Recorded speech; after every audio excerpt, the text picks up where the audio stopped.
ГСП онлайн. Городские новости сейчас. Пятница, 12:00. Дом молодежи.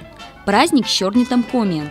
Говорим по коме. Его главные участники и зрители – второклашки. В этом году они впервые познакомились с коми-языком. Праздник нужен для того, чтобы закрепить полученные знания. Для ребят приготовлена специальная программа. Они слушают песни, отгадывают загадки, играют в национальные игры. Все на коми-языке. В Ухту я приехала как учитель коми-языка. И скажу на личном опыте, ребята с охотой изучают коми-язык. Более того, бывают даже иногда такие случаи, когда вот где-то задерживаешься, опаздываешь, заходишь в класс и просто с аплодисментами «Ура! У нас сейчас будет коми-язык!»